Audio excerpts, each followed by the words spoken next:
Hello friends, welcome to Kumari Thendral. இன்றைக்கி நாம் என்ன பார்க்க போகிறோன்னா, வழுவழுப்பு இல்லாமல் வெண்டைக்காய் பொரியல் எப்படி பண்ணுறதுன்னு பார்க்க போகிறோம். அதுக்கு முன்னாடி நீங்கள் இன்னும் நம்ம சேனலை சப்ஸ்கிரைப் பண்ணலைன்னா குமரி தெண்டல் சேனலை சப்ஸ்கிரைப் பண்ணிக்கோங்க. மறக்காமல் பக்கத்தில் இருக்கிற பெல் ஐக்கானையும் கிளிக் பண்ணிக்கோங்க. வாங்க இது இப்போ எப்படி ரெடி பண்ணுறதுன்னு பார்க்கலாம். அதுக்கு நான் 1/4 kg வெண்டைக்காயை நல்லா அலசிட்டு அது இருக்கிற ஈரத்தையெல்லாம் நல்லா ஒரு துணியால் துடைச்சதுக்கப்புறமா இதை 1 இன்ச்சு அளவுக்கு கொஞ்சம் பெருசாகவே கட் பண்ணி எடுத்து வச்சுக்கோங்க. இப்போ இது இருக்கட்டும். இப்போ ஒரு கடாயில் 2 ஸ்பூன் அளவுக்கு எண்ணெய் சேர்த்துட்டு, எண்ணெய் சூடானதும் அதில் 1/2 ஸ்பூன் அளவுக்கு கடுகு, அப்புறமா 1/2 ஸ்பூன் உளுந்தம்பருப்பு சேர்த்துக்கோங்க. கடுகும் உளுந்தம்பருப்பும் நல்லா பொரிஞ்சு வந்ததுக்கப்புறமா 10 மாதிரி பூண்டை இந்த மாதிரி தட்டிட்டு சேர்த்துக்கோங்க. சேர்த்துட்டு இதை லைட்டாக வதக்கி விட்டுடலாம். ஓரளவுக்கு இந்த மாதிரி நல்லா வதங்கி வந்ததுக்கப்புறமா இப்போ இதில் ஒரு பெரிய வெங்காயத்தை இந்த மாதிரி நீளமாக கட் பண்ணிவிட்டு சேர்த்துட்டு, இது கூட ஒரு 10 மாதிரி சின்ன வெங்காயமும் நான் பொடிசாக கட் பண்ணிவிட்டு சேர்த்துட்ருக்கிறேன். உங்கள்கிட்ட சின்ன வெங்காயம் இல்லைன்னா பரவாயில்ல, பெரிய வெங்காயமே யூஸ் பண்ணிக்கோங்க.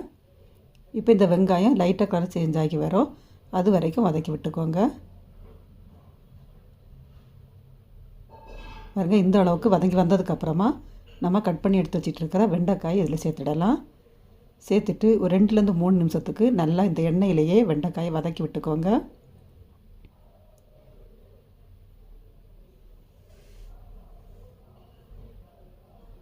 இதை நம்ம மூடி போடாமல் தான் வேக வைக்கணும்.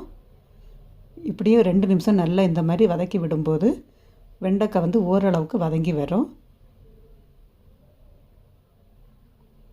பாருங்கள், லைட்டாக கலர் சேஞ்ச் ஆகி ஓரளவு வதங்கி வந்துட்டுருக்குது. இப்போ இந்த டைமில் கொஞ்சமாக மஞ்சள் தூள், அப்புறமா உங்களுக்கு எந்த அளவுக்கு காரம் வேணுமோ அந்த அளவுக்கு மிளகாய் தூள் சேர்த்துக்கோங்க.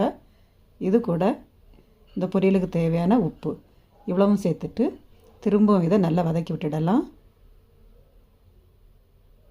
மீடியம் ஃப்ளேமில் வச்சு இதை ஒரு 5லேருந்து 6 நிமிஷத்துக்கு நல்லா வதக்கி விட்டுக்கோங்க.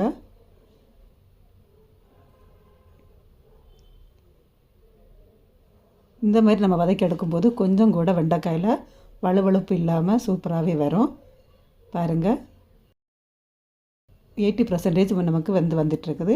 இன்னும் கொஞ்சம் நமக்கு வெண்டைக்காய் வெந்து வரணும்.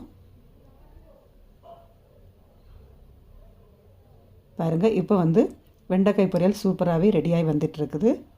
இப்போ நம்ம ஸ்டவ்வை ஆஃப் பண்ணிடலாம். அவ்வளவுதாங்க, ரொம்ப ரொம்ப சூப்பரான வெண்டைக்காய் பொரியல் ரெடி ஆகிடுச்சு. இது சாம்பார் சாதம், அப்புறமா தயிர் சாதம், ரச சாதத்தை கூட சாப்பிட்றதுக்கு ரொம்பவும் சூப்பராக இருக்கும்.